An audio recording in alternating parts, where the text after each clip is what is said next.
Dun dun dun dun dun dun dun dun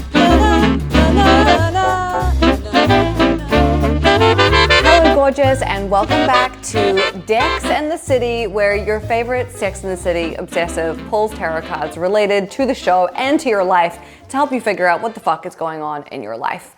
So we have pulled 3 cards for March. We have pulled a Carrie card, a Samantha card, and a big card, and I'm going to tell you what that means as we move through this amazing experience together.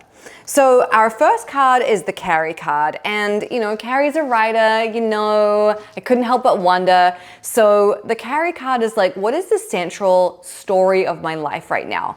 And the card I pulled, unfortunately, is the 8 of Cups.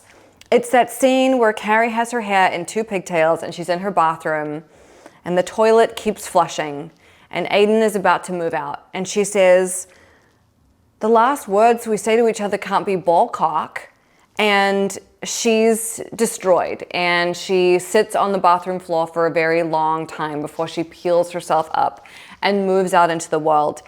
And the 8 of Cups is really about leaving behind what no longer serves you. And, in the storyline of Sex and the City, we know that this wasn't going to work, right? Aiden couldn't move at Carrie's pace. He was very pushy. He wanted to get Mauied. He was trying to break a hole in the wall and she was overwhelmed. And they're wearing those black and white outfits and he's like, let's get married right now. And he reveals to her that he really wants to marry her so that Big knows she's taken. And she's like, we can't do this.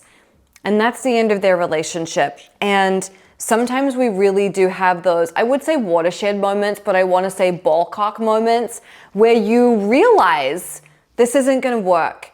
And those realizations are so hard and painful, but it's like seeing the light. And once you've seen the light, you can't unsee it. You can't put your eye mask on. It's fucking, you've seen it. And you have to accept it and move through it. And this card is really telling us that this thing was not working and you know it. And now you have to put on your big girl panties and keep moving forward. And that's very hard, that's very painful, but it is essential. And so this is such a heartbreaking scene and it is so sad. And it does take Carrie a long time to move through the grief of that relationship. But we all know Aiden wasn't right for her, right? Like, come on. The cabin, the dog, it was like a hard no. It was never gonna work. So, sometimes when we're so in it, we're convinced that it's gonna work. We're like, no, but look at all these things we have in common. Okay, but look at all the things that you don't have in common. And this doesn't just apply to relationships, by the way. The 8 of Cups is about moving away from anything. It could be a health or fitness regimen or lack thereof. It could be a business opportunity. It could be a project. It could be a friendship. It could be a home. It could be a city. It could be a whole identity. It could be anything, but it's time to go. It's time to move on. So just keep moving. And that's the best advice I can give you. Just keep moving. And don't look back on it like it's a huge loss. It might be sad, but there is so much better coming. And her life got better after she left Aiden. It just did. It got interesting, but it got better. So allow for better to come. Allow this to be a space where something new moves into your life that is better and brighter and more fabulous than ever before. Our Samantha card is asking, where am I not owning my power or my sexuality? It's a very good question. And the card that I pulled was the 6 of Swords. And this is the scene where they get their photo taken on the bus in Atlantic City when they are heading back to New York. And you might remember this was a very Samantha-centric episode. They're at the Taj Mahal hotel that Richard owns. She's there with him. She flew there on the private jet, blah, blah, blah. But she is convinced that Terry with her terry cloth towels is gonna fuck her man. She runs up and down the stairs in a pearl thong and it's a whole shebang. And she breaks up with him. And she says her favorite, most famous line, I love you, but I love me more. And so for that to be the scene that comes up when I ask, where am I not owning my power or my sexuality? This is such a good question. Samantha walks away from a man that she loves because she realizes she can't trust him and she can't run up and down stairs wondering when. And so she pulls her heart off the table, her highest bid. So this is about knowing where your boundaries are, I think. It's about seeing the truth of a situation, just like the Eight of Cups was. Seeing the truth of the situation and realizing, I am going to choose to value myself more here. And she really did own her power in that moment. She was like, I am not willing to be a woman who's cheated on, to be a woman who's lied to or disrespected. I don't deserve to have this kernel of doubt in my mind all the time.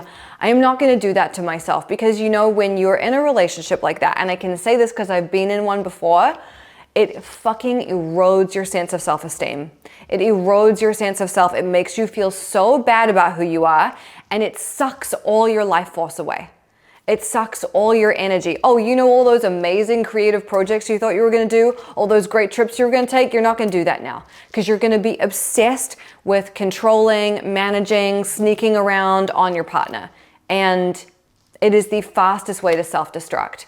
So if this question, where am I owning my power or my sexuality or not, is feeling poignant for you, I really want you to pay attention to this card, because this is the card where she steps away from the relationship. The relationship that, by the way, looked so good on paper.